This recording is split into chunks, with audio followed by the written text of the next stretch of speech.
Hello and welcome to the Wine Centric Show, where we talk to the titans of the wine industry.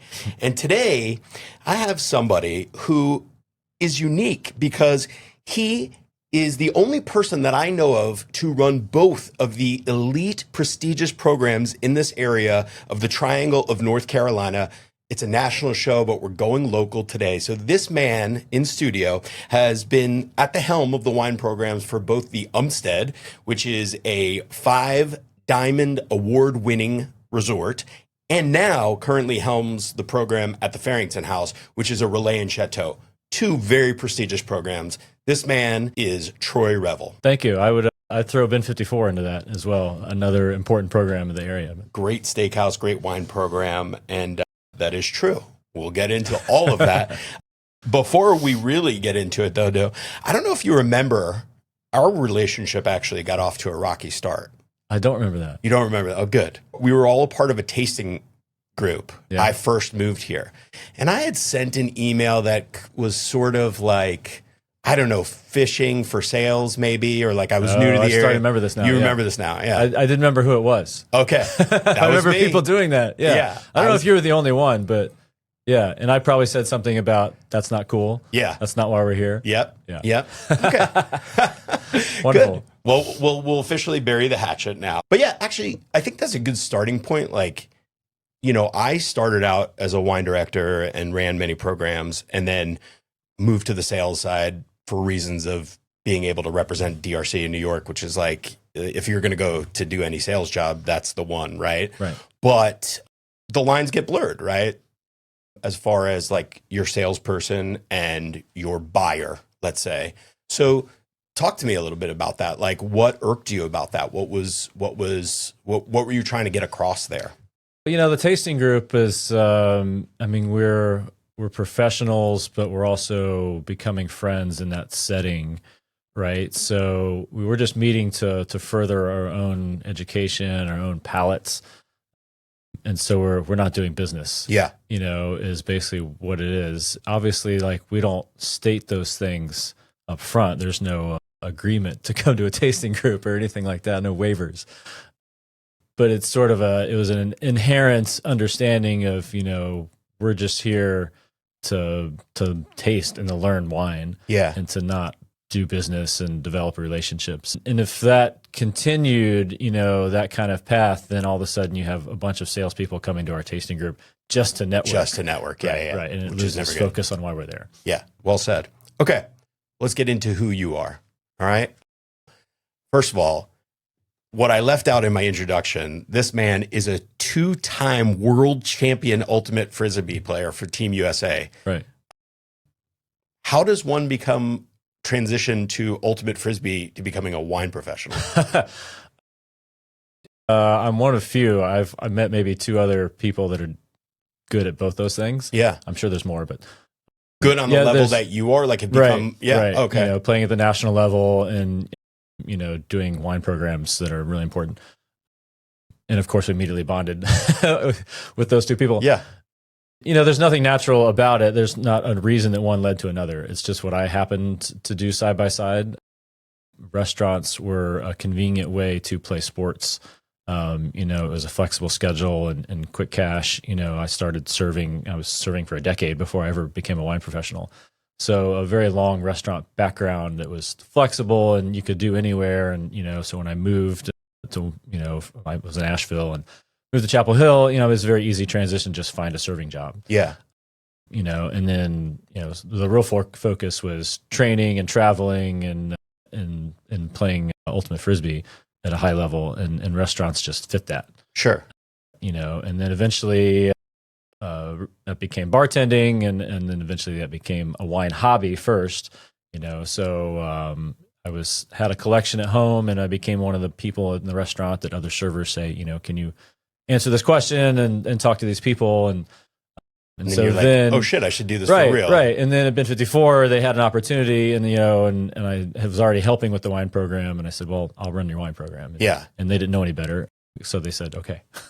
Do you remember a pivotal moment, a wine selection that brought it home, that you're like, okay, I can make this a career? Well, I don't know if it wasn't the moment where I said I can make this a career, but the first time that I had wine and said, like this is good, I like it, was, pretty late for what is considered, I would think is considered nowadays, but late, you mean late in life. Late in life. So I'm, on the other side of 30, I believe. No, I guess I was 28-ish or something like that. But it was Kamus, which I hate saying today because Kamus isn't a great product. But back then, this is about 2003 is what it happens. Yeah. So it was probably an '01 Kamus or something like that, when it was still pretty decent. And we had just a restaurant manager sit us down, with the whole group and say, you guys need to know what this is and know how to sell it. And that was the first time, I sipped quality wine and enjoyed it. Yeah, on a different level. I grew up, my mom, and she's going to listen to this. Actually, Mom, I hope you hear this part. My mom, when I was younger, handed me wine coolers and Bartles and James and White Zinfandel and said, this is wine. And I said, oh, this is not very good. And, so I jokingly say, did you honestly think it wasn't good, or was there a part of you like, oh, that's cool, Mom's letting me like? No, I just never. I was like, I don't get this product. So I think I've told her, and if not, now she'll know. Does she drink I better tell now? people that she delayed my wine career by 10 years. She drinks Rieslings and off-dry stuff now, and it's better than wine coolers. Yeah, you've leveled her up. It's still a little, on the sweeter side type stuff. Yeah. I've handed her a few dry wines that she's okay with. I want to take you back to the Kamus moment because you said something, let's say, controversial. Okay. Right. Because Kamus, by the relaxed wine fan, is thought of as this like pinnacle of wine, right? They're like, oh, if you can get Kamus, this is the greatest stuff, right? If enough people understood the bumper sticker, I would have Kamus sucks on the back of my car. So people think that that's the pinnacle of wine, right? Like people that are just getting into it, or it's a showy product. Now, wine professionals, unfortunately, sorry, Kamus, sorry, Wagner family. If you're ever going to come on the show, we'll argue it in person.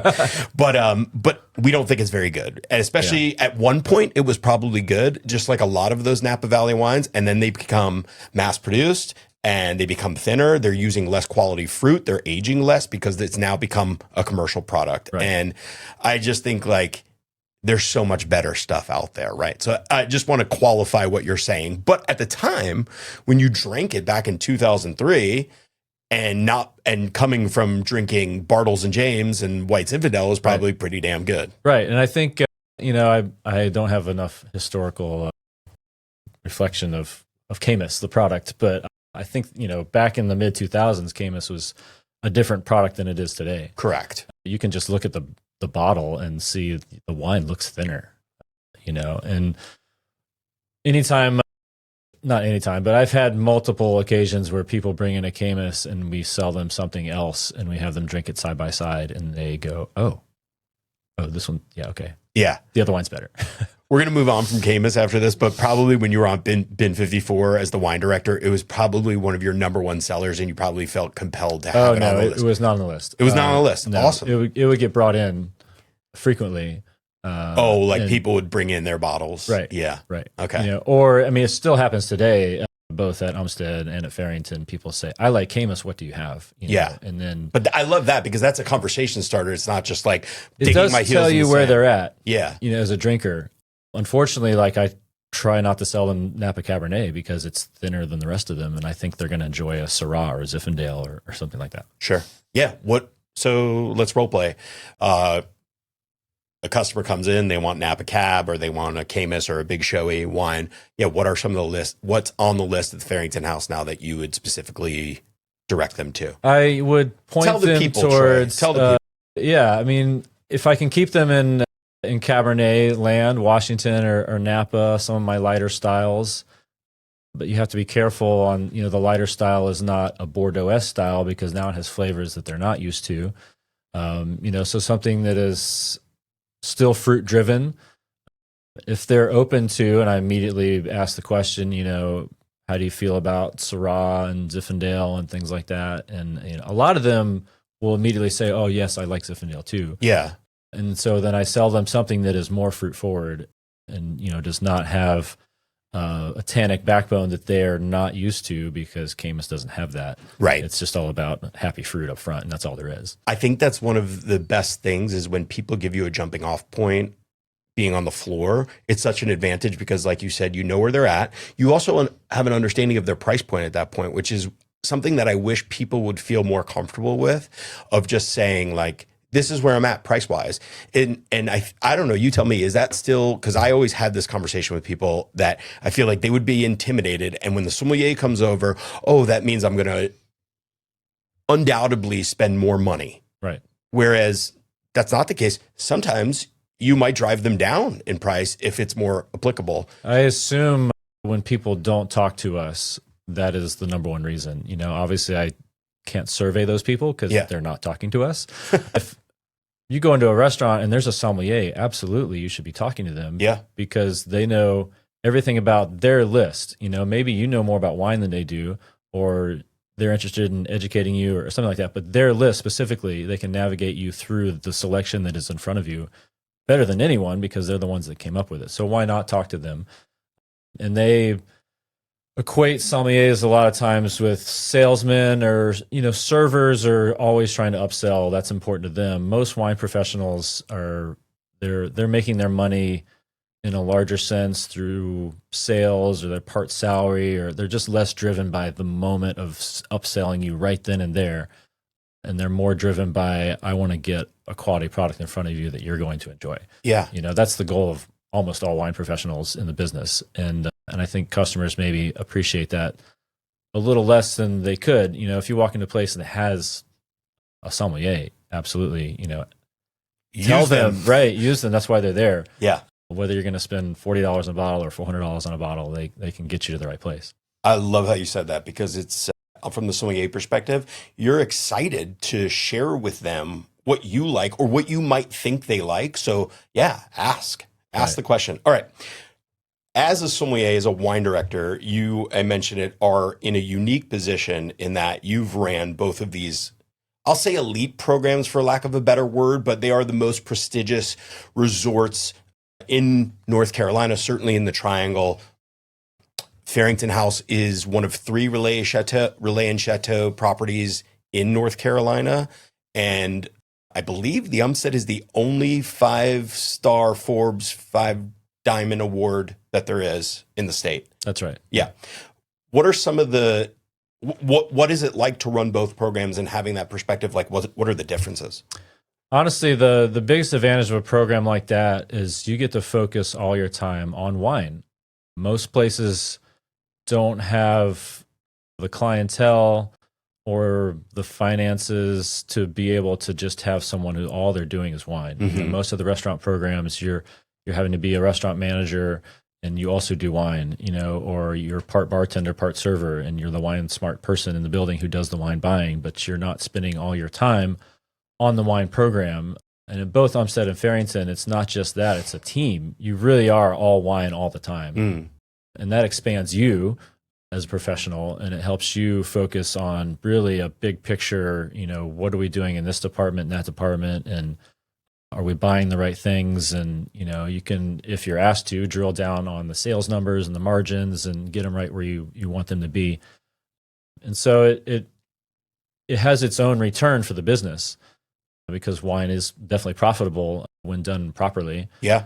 But, you know, you also, when you have that much volume, you have a lot of logistics as far as ordering and storing the wine and making sure deliveries are right, which is a big problem.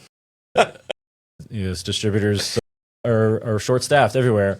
And so, you know, nobody wants to work in a warehouse. Right. And nobody wants to be a driver. And that creates issues on our ends. And I wonder, for those programs that are smaller, that have a wine buyer who's also doing other things, and especially places where like the chef is the wine buyer, they don't have time to pick through their deliveries and see what came in right or wrong. So what happens? They're losing money through product loss, or they just have the wrong thing on the list and they don't realize it. And, you know, mistakes like that get caught by actual, you know, you have somebody who's a wine director and sommeliers on property, and, you know, we get everything dialed down, you know, everything on the list is right. Correct. You know, all those I's and T's are crossed and dotted. And that that helps, the overall experience of the guest. When The guest comes in and knows that everything that is on the list is there. Is there. When you were at Bin 54, were you a manager as well, or were you? I was. You were. Okay, so you had both those, but you were still able to receive the wine, I'm assuming, or at least train somebody to receive the wine correctly. It was a little both. Yeah. I'll just speak, and you know that in my day job, I'm still a distributor and I still work for a company. And yes, they make mistakes, but also I will say, at least have the receiver count the bottles, right? Like some people who are receiving the wine, they're not even counting the bottles and they're just signing the sheet. Now, like that's just a personal problem. Like people taking their job seriously. Like if you're the receiver, you should at the very least count the bottles. I don't expect you to know wine, but right.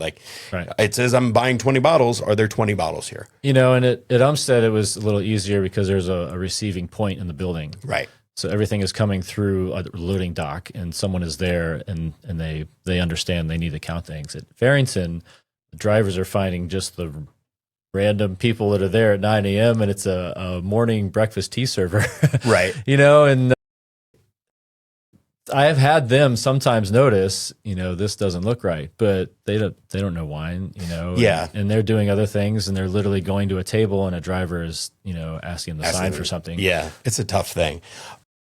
What about your buying habits, the taste of the clientele in those two prestigious properties? Were there differences? Did you have different buying habits? Did you see different drinking habits there? Absolutely. I mean, Umstead is unique unto itself, and they have out-of-town guests bringing out-of-town money, and so there's a top slice of your wine list, the top 1% of your wine list that does still move. Yeah. Whereas most places, Fearrington included, you have high-end wines on your list, mostly for show, and because wine is a great product to invest in, it doesn't matter if you don't sell that, $1,000 bottle for 5 years, it's just going to get better. And potentially you can charge more for it 5 years down the road, and that's okay. But it's also there just to say, look at our prestigious wine list, and a lot of people will look at a wine list and not buy the most expensive thing. They'll buy the next thing down. So you might as well make your most expensive thing higher, right. So that they don't look at the $400 bottle as the most expensive thing. But at Umstead, those things actually sell.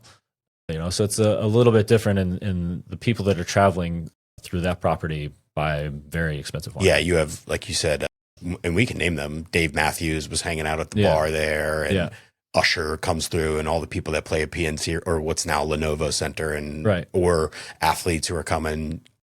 What about specifically styles? Like, do you find that people drink more, Bordeaux and Napa or Burgundy, or are open to are there differences there? No, and the thing that makes that hard to answer is the size of the wine list, and so people ask us, what do you sell the most of, or what are you doing the best at? And when you have a 70-page wine list, and we had 1,200 selections at Umstead, and they're higher than that now, and we have 1,100 at Fearrington, nothing moves fast because there's so many choices, and even down to, you have, if you want to categorize your wine into, if Napa Cab's one category, you still have 80 categories, give or take, of countries and grape varietals and all those things. And so people make all kinds of different decisions, which is great. That's why it's there. We want to share a wide range of everything with everyone. But you really don't have, I sold 6 of these in a week. Yeah. Because it's just a variety. There's so much variety. And so there's nothing on your list that is necessarily the absolute top seller you go to. There's usually, there's some obvious ones, Napa Cab that's, $120. Yeah. That sells. Oregon Pinot that's, $100, $120. Of course that sells, but that, and you have 4 or 5 choices on a list that size in that price range. And so there's not a single one of those that is constantly going. That moves more than the others. Right. You're just kind of selling a lot of everything. I want to take a quick break, and then we're going to talk more specifically about Fearrington. But speaking of taste, speaking of stuff that should move, I made a coffee. Well, I didn't make it, but I partnered with Carborough Coffee, and we did this Tastemaker series. This is a single varietal coffee, single origin coffee from Peru, from a single farmer, and it's delicious. And I'm going to share it with you. You're going to go home with a bag, okay, and maybe one day pour it at the Fearrington House as your coffee selection. You need to make friends with my wife and ask her opinion. She's the coffee drinker. Please bring this home to your wife. She will enjoy trying that. So this is a woman farmer named Edith Meza. And not only is it this single varietal called Pacamara, but it's a natural processing. So they do this way with the bean before they even get the cherry. That's really difficult because it's like, imagine whole cluster fermenting or wild yeast fermenting wines and grapes. It's similar to that. So right. I give you that. Excellent. Enjoy. Thank you. All right. So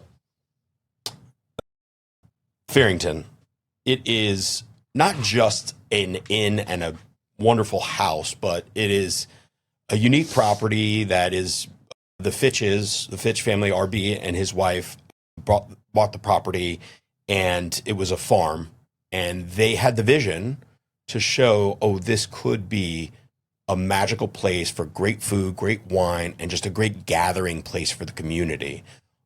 Do I have that right? That's right. That's well described. Yeah.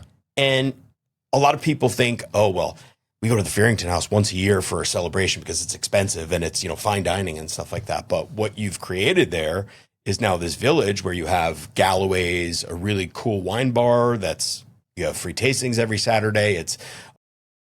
There's no pomp and circumstances there. You come in there in jeans and a t-shirt, whatever. You have the Roost with beer and pizza for a few nights a week, and all these user-friendly moments to experience the village. Now, that also sets you up in such a cool way about how you build the wine program there. Talk to me about how you've changed it from previous buyers. And there's been prestigious buyers there, right? Like Maximilian Cast, who is a master sommelier, was the wine director there. You had Paolo DiPano, who worked at EMP and now has a great shop. Talk to me how you've changed it since you've been there and kind of upgraded. No, I won't say upgraded to despair what those folks did, but made it, I will say, more user-friendly. Right. Well, it's great taking over the program from both of them. They were both mentors of mine, and there are still wines in the cellar that they bought. And it's great to be the next step in that lineage. As far as changes, I think the addition of the wine shop and a wine bar, which they've done retail wine before in the past, but it's been a separate business essentially. There's a shop on the other side of the village, right?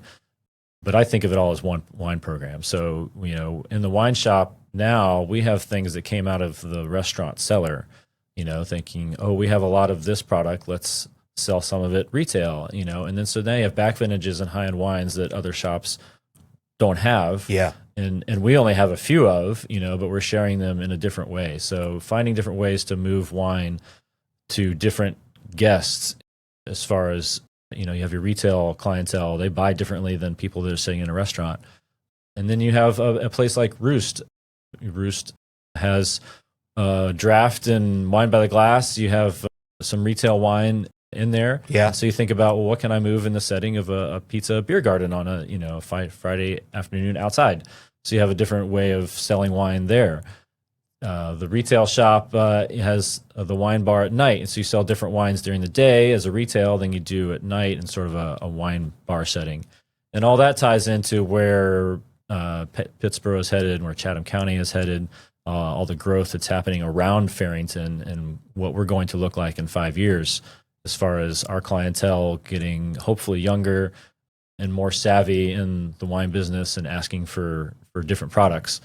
We will be positioned right there and say, well, yeah, we're an established wine program, whether you're in the restaurant, whether you're in the wine shop, we have something for everybody, essentially. Yeah. What I love is you go up to Roost and it's this live music playing, you smell the pizzas, but you could get a glass of Arnais for $9. Right. I know very few restaurants, even good restaurants, that are pouring Arnais by the glass, and definitely not for $9. By the way, Arnais is a grape varietal from the Piedmont region of Italy that is the white sibling to Nebbiolo, essentially, right? Because it grows there, and it's just beautiful. It's rich, it's got high acid and all types of different stone fruits and pitted fruits. But I love, that's just one great example of what's available there. And everywhere we go as wine professionals, when we go to other restaurants that don't have buyers that are experienced, and you see the $9 placements and the $12 placements, and they're just completely unimaginative, and you immediately go, I want to improve this. Yeah. Restaurants that don't have interesting wine programs, and there's so much opportunity for all of them to make good $9 by the glass decisions.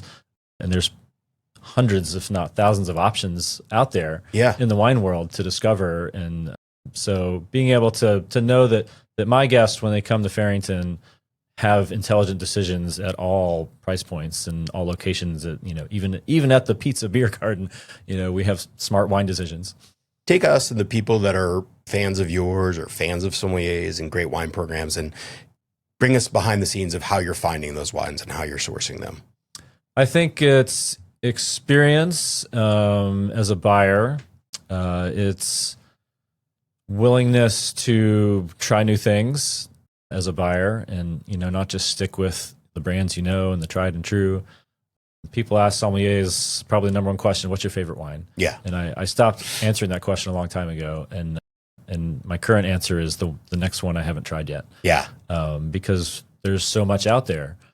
How can you latch on to just one of the thousands of wines in the world?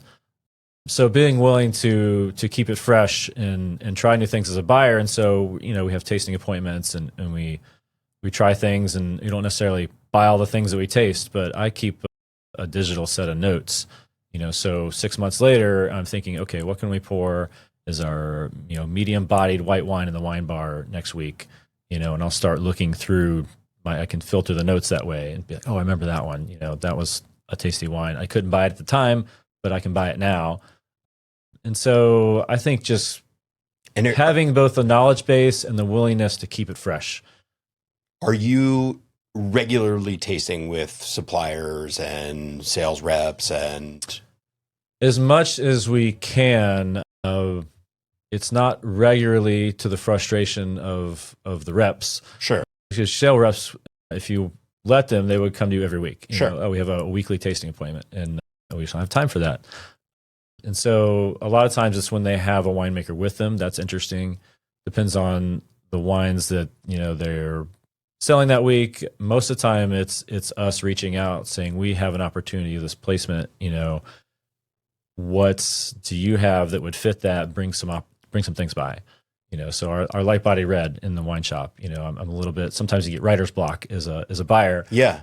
And we've already poured this wine and that wine, but we're interested in something else. What do you have? Yeah.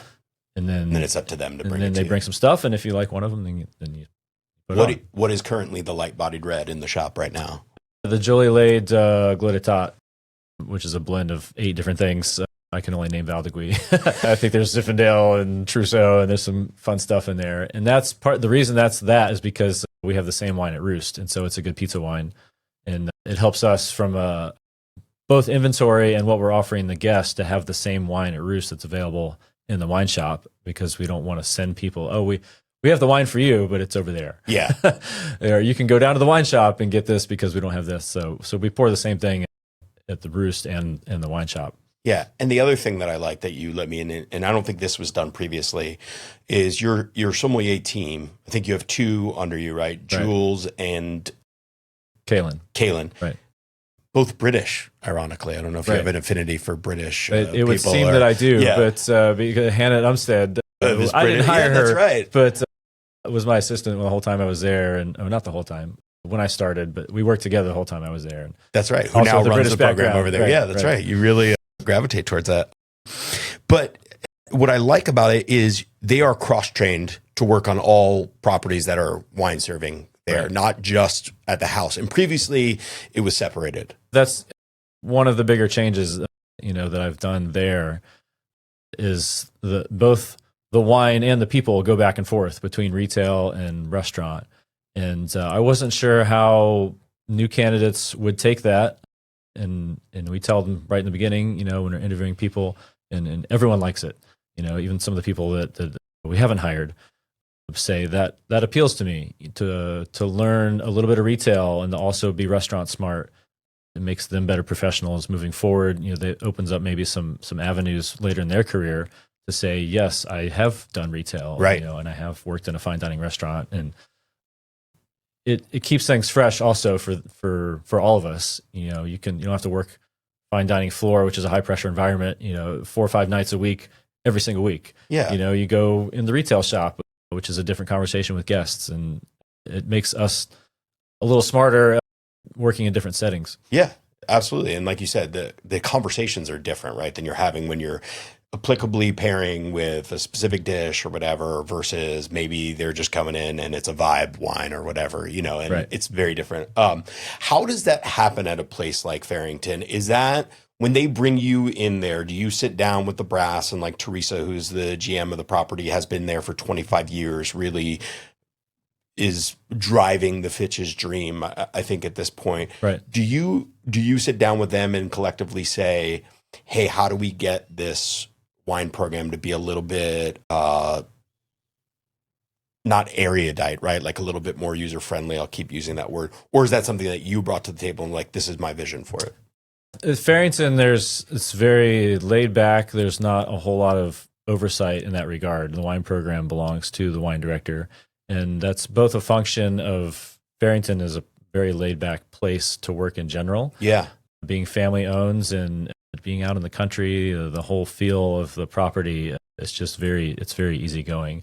But that's also a function of, I think, wine directors in general, because they know more about wine than anyone else in the building. So even on up to whether you have a GM or an owner, or if it's a executive chef or whoever is in charge of you, the wine director, they have to trust you that you're making smart decisions from a wine buying perspective because you're the one that knows. Yeah. Well, so you get a sense of autonomy sure. That comes with this specialization that you have. But that's an interesting point, because if you're a GM or you're an owner and you're looking at numbers, now I don't know if they get paid differently versus where they're working, but if you're thinking like, oh, I'm paying this highly trained sommelier to now go work retail and slang glasses and beer at the wine bar, but I'm paying them the same money, I could see somebody having like a different opinion about that. Right. It's ownership matters to a wine director, I think, the most of what their demands are financially. Do they want you to hit certain sales goals, and margins or not? Yeah. Are they just happy with you selling a lot of wine? Yeah. I think that's something that the general public who's not a wine professional misses, is that being a wine director doesn't mean that you just know all the grapes of Bordeaux in the first gross. It means that you're actually running a business, like you're running a program. You're responsible for the costs and the goods of your restaurant or your place of business, which I think is really important. It's like a on the job finance training. Right. And you have so many guests that look at us and they get that 5 minutes of us describing wine to them and presenting wine, and they go, your job is amazing. I would love to have your job. I just couldn't do it. And, first you'd say, well, you could do it. Right. Because I used to think that. I used to look at wine drinkers and go, I don't have that palate, and then once I got into it, you can learn it. And then secondly, it's not all just bringing wine to the table and sipping. It's a lot of logistics and business and restaurants in general. There's the skill set that's required to be good at restaurants is incredibly varied. All the things you have to be good at, and people skills and finance skills and just common sense. Yeah. That, when restaurants don't do well, it's because it's hard. In the wine program, it reflects that. You end up being good at a lot of different things. I've picked up spreadsheets that I'm very good at. Almost every place I've been, I've had edit control of the website to change the wines. And so you start learning things like HTML and that was no longer as relevant as today, but you get good at WordPress and all these random skills, because wine is a good program. It's everywhere, right? And so it's have integrated part of this, right? Of the whole part program. of the whole program, yeah. And so you end up helping here and there and making sure that everything is straight in multiple departments and in multiple ways. What are some of the books you're reading, or some of your favorite like wine reads, either now or all time? I wish I had time to read. I'm not a reader. Okay. I probably phrased that wrong, because even when I do have time, I would not be a reader. But Wine Bible is an amazing book, and it's my first recommendation to anyone who asks. And that's the one that I can name. Windows on the World, which it's here, right there, is definitely a go-to. But today with what's online, and when you're trying to teach yourself and answer a question or learn about something, and we can just look at Google and Wikipedia and now AI. And it depends on. I think there's a generational shift that maybe my generation is on the edge of one way or the other. People older than me would tend to be more like book readers, and people younger than me, are Googling everything. Yeah. And so there's just a lot of ways to learn and that are quickly accessible that probably keep us out of books, to maybe a little bit of a detriment, and certainly to the detriment of the whole book industry. Yeah. Us just Googling and AIing everything doesn't do any good for Don't tell Kibi picking up a book over at Right. McIntyre's. Right. That would be like, talk about, by the way, another reason to go to the Village is one of the best bookstores in the region, McIntyre's. McIntyre's is amazing. And Kibi is just super passionate about the books there and the whole thing.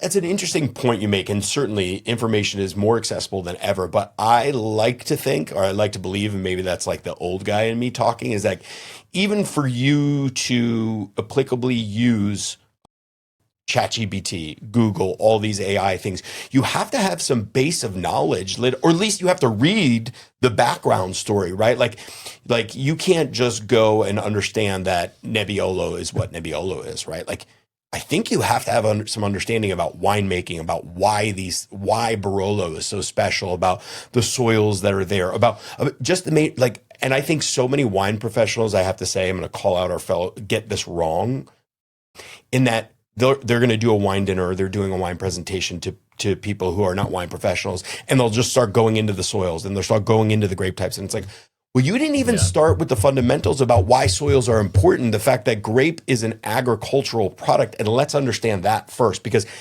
everybody can understand, or anybody who's ever planted something in a garden or bitten a piece of fruit understands that, oh, well, I like balance in my fruit, right? I want my fruit sweet. I don't want my wine sweet, but here's why you need your fruit sweet, because that's how grapes start out, right? And so I think we miss that in a way. My whole point in saying that is I think there's a real miss that if I were teaching my young Psalms, I would tell them, maybe you don't have to read the whole book, but go read the chapter in Kevin's Rayleigh or in the Oxford Landing about Arnase or about Nebbiolo, right? And then ask all your questions, because it'll just fill in your questions more, because AI is only as smart as the prompt. And the other half of that is, whether you're a professional or you're just learning about wine, is taste. Yes, you can read all you want about Nebbiolo, but you have to taste it. Yeah. And that's one of the best ways to study. Open a bottle and then find the chapter in the book that pertains to that bottle, and then you will remember so much more as you're reading about this region and this grape, and then you're sipping on it in the glass, and then you'll remember probably forever. You'll then remember, what this region represents and tastes like. Totally. And also, even working in the cellar, and you're just categorizing bottles, right? You need to know where they go based upon the list. Right. And then you're reading about it, and then you're like, oh, that's why this goes here. And oh, Burgundy, if it's white, it's Chardonnay. Wow, I didn't even realize that before. I mean, hopefully you knew that level by working, but that's interesting that you mentioned that, because my first actual wine job was categorizing people's cellars. And this is in Chapel Hill, and I forget who it was. So the GM at the time of Ben 54 put me in touch with Chapel Hill Wine Company. They had a couple buyers that said, we need help, we have a lot of wine. And so you go to their house and just do a little side job, and I learned so much just sitting in a high-end cellar and looking at the labels and going, what does that word mean? And where does this go? And you have to start paying attention to, this one's a single vineyard and this one is not. Otherwise, you're categorizing them wrong, and the price is different. Yeah. And I learned a lot just sitting in a cellar, moving bottles around and starting to ask questions of, what am I looking at? What did you use as your reference point at that? Because there was no Google or ChatGPT at that time. There was enough to look. I mean, my wine career is not that long, so we're still talking 2011. Okay. But yes, you're just looking things up, basically the words you don't recognize. Yeah. And starting to understand that, if this word is not on the label, that means something, versus this other bottle sitting right next to it has a certain word that I don't know. Go learn what that word is, because it's a different wine. Talk to me about what it means to be a Relais and Châteaux property. It's a great network to be a part of, because of how their values, because of what makes a Relais Chateau. So all the Relais Chateaux are one-off properties. There's no corporate, there's no chain version of Relais Chateau. They are family owned, and then they are focused on being a retreat, a place to relax, a place that's out of the way. So you won't find Relais Chateau, in a high rise in the middle of the city. They're very similar to the way Fearrington's set up. They're all kind of out there in the country, a place where you just kind of drive up and go, and you feel less stress just being there, and you know that you're at a kind of a place to get away from it all. They all have that feel, and that's by design. That's what they're looking for when they designate Relais Chateau. And so being a part of a network that's focused on that, and I mean, there's a wellness aspect to that. There's just a happiness and a joy to those properties, and giving people that feeling when they come to Fearrington feels great. And it's, you can see it on people's face when they come in, and when we're having wine conversations with guests, they're in a very good mood. Yeah, for sure. Guests at Fearrington are generally in a very good mood, which in the restaurant business can be the exception. Many times in a high stress, high end restaurant that's bustling, everybody is a little tensed up, and we don't have that. That's so true. Having experienced it this past weekend, was in a very good mood all weekend and felt very relaxed. Right. Are there standards, like Michelin Guide, which is coming to North Carolina? Right. Maybe you guys will get some stars.